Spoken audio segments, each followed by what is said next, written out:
If you want to be a professional photographer in a small city, it is possible.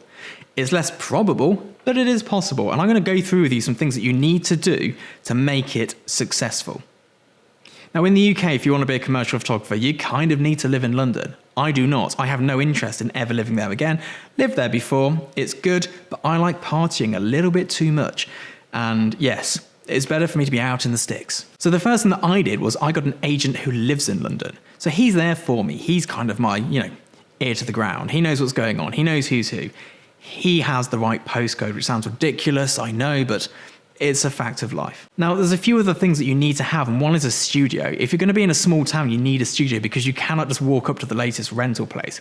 Most of my London photography friends, one, don't own cameras, don't own lights, don't own studios. They walk into a place and rent the lot when they need it and leave it all behind when they're done at the end of the day, which is great because I literally have tens of thousands of pounds of stuff gathering dust and losing value by the minute, which is infuriating. But being in a small town, that's what we have to do. My nearest rental house is a 2-hour drive away, and then I've got to get back again, and it's not viable. My nearest studio where I could do this sort of thing is probably a couple of hours from here, and it's owned by a photographer, and they're probably shooting too. So you must have your own studio, and that also means you must have your own kit. Granted, if we've got a big shoot coming up, we'll rent it, but if it's a drop of the hat shoot, I need to have enough here. So I've sort of got 10 Bowens heads should we get like a big job where we need lots of light.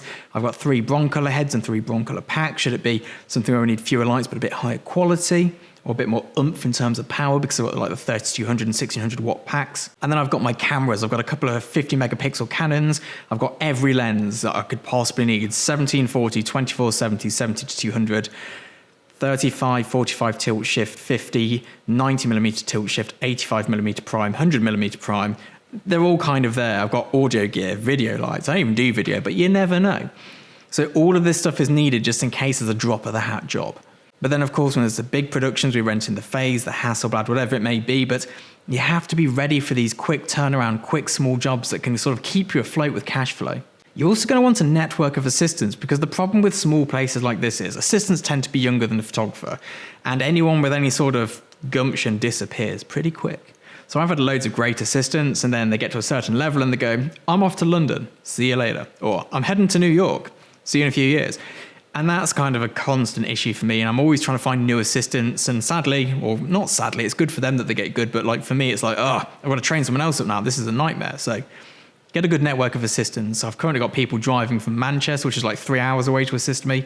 But hopefully soon I'll find someone local who can do a good enough job. The next thing is that you need to be following the right people.